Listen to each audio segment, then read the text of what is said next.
الحمد لله رب العالمين، والصلاة والسلام على سيد المرسلين. أما بعد، أعوذ بالله من الشيطان الرجيم. بسم الله الرحمن الرحيم. ومن يطع الله والرسول فأولئك مع الذين أنعم الله عليهم من النبيين والصديقين والشهداء والصالحين وحسن أولئك رفيقا. آمنت بالله صدق الله مولانا العظيم وبلغنا رسوله النبي الأمين المكين الكريم، ونحن على ذلك لمن الشاهدين والشاكرين، والحمد لله رب العالمين. معزز سامعین و ناظرین، آج ہم اور آپ علمی نشست میں حاضر ہیں اور اس کی سعادتیں اور برکتیں اپنے دامن میں سمیٹ رہے ہیں اور ہم اور آپ محظوظ ہو رہے ہیں۔ آج کا موضوع حضرت سیدنا امام باقر صادق رضی اللہ تعالی عنہ کی زندگی پر مشتمل ہے۔ یہ گوشہ ہے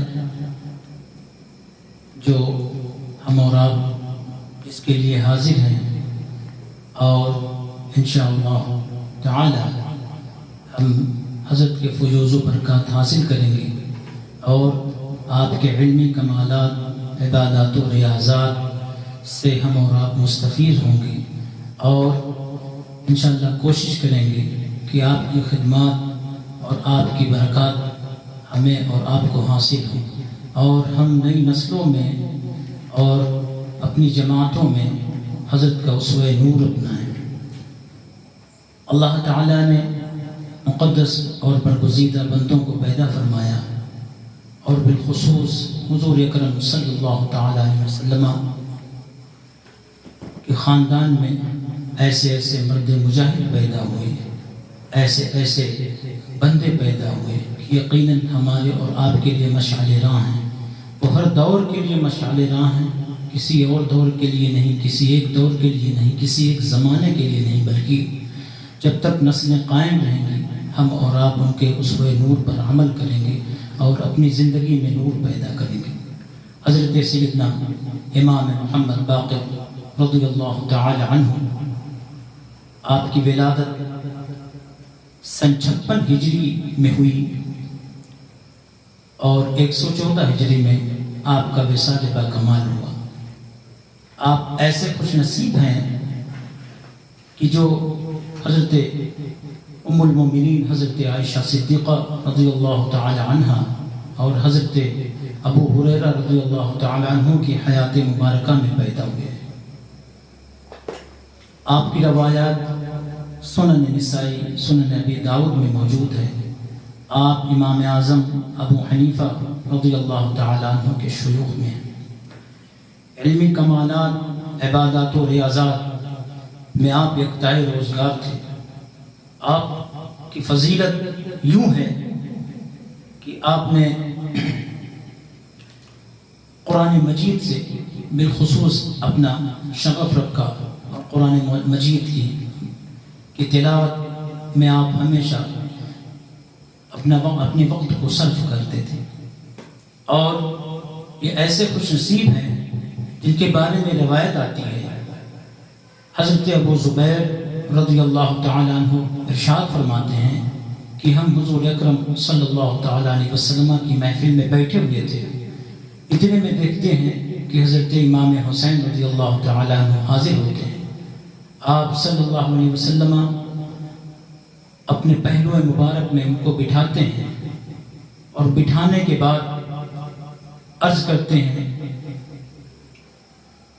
کہ اس کی نسل سے ایک ایسا شہزادہ پیدا ہوا جس کا نام علی ہوگا۔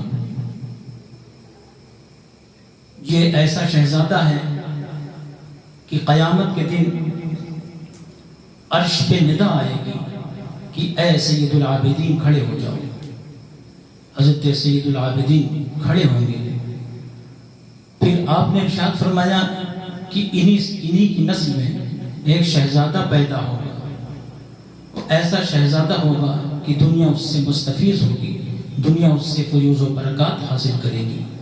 حضرت جابر ابن عبداللہ رضی اللہ تعالیٰ عنہ سے ارشاد فرمایا ہے کہ اے جابر، جب اس شہزادے سے آپ ملاقات کرنا تو میرا سلام کہنا۔ سبحان اللہ، اتنے فضائل و کمال ہیں آپ کے کہ حضرت جابر رضی اللہ تعالیٰ عنہ سے عرض کیا جا رہا ہے کہ جب آپ ان سے ملاقات کرنا تو میرا سلام عرض کر دینا۔ حضرت جابر رضی اللہ تعالیٰ عنہ ضعیفی کے عالم میں ہیں، اس کا مطلب یہ ہے کہ آپ صلی اللہ علیہ وسلم نے ارشاد فرمایا تو ضرور ان سے ملاقات ہوگی۔ حضرت جابر رضی اللہ تعالیٰ عنہ ضعیفی کے عالم میں ہیں، ضعیفی کے عالم میں آنکھیں جواب دے گئی ہیں، دانت جواب دے گیا ہے، عمر رسیدہ شخص ہیں۔ حضرت امام زین العابدین رضی اللہ تعالیٰ عنہ اپنے چھوٹے بیٹے کو لے کر کے آپ کی بارگاہ مقدسہ میں حاضر ہوتے ہیں۔ حاضر ہونے کے بعد عرض کرتے ہیں کہ بیٹا سلام کرو۔ حضرت امام باقر صادق رضی اللہ تعالیٰ عنہ سلام کرتے ہیں۔ سلام کرنے کے بعد حضرت جابر بن عبداللہ رضی اللہ تعالیٰ عنہ آپ کے سلام کا جواب دیتے ہیں۔ جواب دینے کے بعد حضرت امام زین العابدین رضی اللہ تعالیٰ عنہ سے پوچھتے ہیں کہ یہ کون ہے؟ آپ فرماتے ہیں کہ یہ میرا بیٹا ہے، یہ میرا بیٹا محمد ہے۔ حضرت جابر بن عبداللہ رضی اللہ تعالیٰ عنہ ارشاد فرماتے ہیں کہ اے بیٹے میرے قریب آؤ۔ قریب آنے کے بعد جب تشریف لاتے ہیں تو آپ بوسہ دیتے ہیں۔ بوسہ دینے کے بعد عرض کرتے ہیں کہ حضور اکرم صلی اللہ تعالیٰ علیہ وسلم نے محفل میں آپ کا تذکرہ فرمایا ہے، اور ایسا تذکرہ فرمایا ہے کہ کہا ہے کہ اے جابر ابن عبداللہ تم میرے اس بیٹے سے، اس شہزادے سے ملاقات کرنا، جب ملاقات ہو جائے تو میرا سلام عرض کر دینا۔ سبحان اللہ۔ تو اس لیے میں حضور اکرم صلی اللہ علیہ وسلم نے آپ کو سلام کہا ہے۔ پتہ یہ چلا کہ حضور صلی اللہ علیہ وسلم نے ارشاد فرمایا تھا کہ اے جابر جب تم میرے اس مقدس شہزادے سے ملاقات کرو گے تو اس کے بعد تمہاری عمر کم ہوگی، اس کے بعد تمہاری عمر یعنی تمہارے وصال کا وقت قریب آ جائے گا۔ تو راویان روایت کرتے ہیں کہ اس کے 10 دن یا کچھ اوپر ہونے کے بعد آپ کا وصال با کمال ہو گیا۔ یہ ایسے شخص ہیں حضرت امام باقر صادق رضی اللہ تعالیٰ عنہ جن کے بارے میں حضور صلی اللہ علیہ وسلم نے یہ فرمایا تھا۔ تو کتنے فضائل و کمال کی بات ہے کہ ہم اور آپ ان کے فیوز و برکات سے مالا مال ہو رہے ہیں۔ اور یہی نہیں کہ آپ تقوی میں، پرہیزگاری میں، علم میں ارتائے روزگار ہیں۔ آپ کا نام محمد باقر الصادق تھا۔ باقر اس لیے کہا جاتا ہے کہ آپ کا سینہ علم سے چاک ہو گیا تھا، آپ معرفت کے تمام درجے پر فائز ہو گئے تھے۔ آپ فقہ حدیث کے ماہر تھے، اور بالاتفاق سارے اماموں میں امام ابو ظہبی، امام نسائی، ان تمام امام ابن تیمیہ نے تمام نے لکھا ہے کہ آپ متقی اور پرہیزگار تھے اور حافظ الحدیث تھے۔ کہنے کا مطلب یہ ہے کہ اتنی پائے کی شخصیت کی بارگاہ میں ہم اور آپ حاضر ہیں۔ اور یہی نہیں، تمام دنیا مانتی ہے، تمام لوگ مانتے ہیں کہ حضرت امام اعظم ابو حنیفہ رضی اللہ تعالیٰ عنہ کو جو فیوز و برکات ملا ہے یہ آپ ہی کے واسطے سے ملا ہے۔ آپ مدینہ المنورہ میں حضرت امام باقر صادق رضی اللہ تعالیٰ عنہ سے ملاقات کرتے ہیں۔ ملاقات کرنے کے بعد آپ کے چند حاسدین نے حضرت امام باقر صادق رضی اللہ تعالیٰ عنہ کی بارگاہ میں شکایت کی اور کہتے ہیں کہ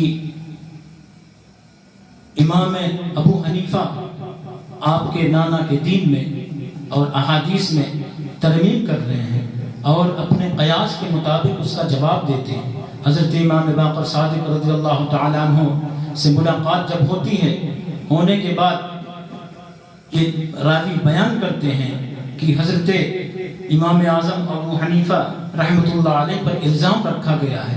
حضرت امام باقر صادق رضی اللہ تعالیٰ عنہ سے بتایا گیا کہ آپ کے جد امجد کے دین میں کہ احادیث میں یہ اپنے قیاس سے جواب دیتے ہیں۔ حضرت امام باقر صادق رضی اللہ تعالیٰ عنہ ارشاد فرماتے ہیں کیا آپ وہ شخص ہیں جو میرے جد امجد کے احادیث میں اپنے قیاس کی بنا پر مسائل بتاتے ہیں، اپنی عقل کی بنا پر جو ہے مسائل بیان کرتے ہیں، حضرت امام اعظم ابو حنیفہ رحمۃ اللہ علیہ بڑے مؤدب انداز میں جواب دیتے ہیں کہ حضور والا تشریف رکھیں، آپ کی عزت ہم پر ایسے ہی فرض ہے، آپ کی حرمت ہم پر ایسے ہی ہے جیسے تمام صحابہ کی حرمت حضور صلی اللہ علیہ وسلم پر ہے۔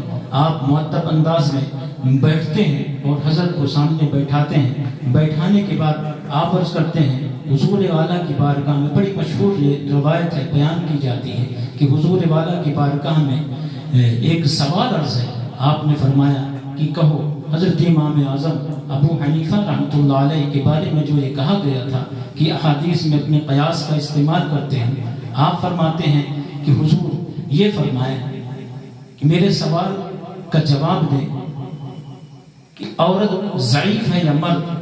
آپ فرماتے ہیں کہ بے شک عورت ضعیف ہے۔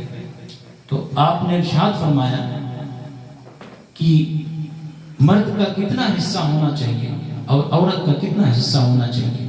حضرت امام باقر صادق رضی اللہ تعالیٰ عنہ ارشاد فرماتے ہیں کہ مرد کے حصے سے آدھا درجہ عورتوں کا حصہ کم ہونا چاہیے۔ آپ نے ارشاد فرمایا کہ اگر میں آپ کے نامہ کی حدیث میں اپنا قیاس کرتا تو یہ کہتا کہ عورت ان کی کمزور ہے، حصہ اسے زیادہ ملنا چاہیے، کیونکہ وہ نازک ہے، وہ کام نہیں کر سکتی ہے، وہ کہیں آ نہیں سکتی ہے، کہیں جا نہیں سکتی ہے، تو حصہ اسے زیادہ ملنا چاہیے بنسبت مرد کے۔ دوسرا سوال آپ نے عرض کیا کہ آپ یہ بتائیں کہ عورت جب حیض سے فارغ ہو جائے، یعنی آپ نے یہ فرمایا کہ نماز کی زیادہ اہمیت ہے کہ روزے کی؟ آپ نے فرمایا بے شک نماز کی اہمیت ہے۔ تو آپ نے ارشاد فرمایا کہ اگر میں آپ کے نانا کی حدیث میں اپنے قیاس کا استعمال کرتا، یعنی اپنا دماغ لگاتا، اپنا ذہن لگاتا، تو میں اس کا الٹا بیان کرتا اور یہ کہتا کہ جو ہے جب عورت، چونکہ نماز کا زیادہ مرتبہ ہے، جب عورت حیض سے فارغ ہو جائے تو وہ نماز کی قضا کرے، مگر نماز کی قضا نہیں ہو رہی ہے۔ آپ کے جد امجد نے فرمایا ہے کہ جو ہے عورت اپنے روزے کی قضا کرے۔ تیسرا سوال حضرت امام اعظم ابو حنیفہ رحمۃ اللہ علیہ ارشاد فرماتے ہیں کہ آپ یہ بتائیں کہ پیشاب زیادہ نجس ہے یا منی؟ آپ فرماتے ہیں پیشاب زیادہ نجس ہے۔ حضرت امام اعظم ابو حنیفہ رضی اللہ تعالیٰ عنہ فرماتے ہیں کہ اگر میں آپ کے جد امجد کے حدیث میں اپنا قیاس استعمال کرتا اور اپنی عقل کا استعمال کرتا تو کہتا کہ پیشاب نکلنے پر جو ہے جو وضو بنا لیا جاتا ہے، پیشاب نکلنے پر غسل کیا جائے اور منی نکلنے پر نہا لیا جائے۔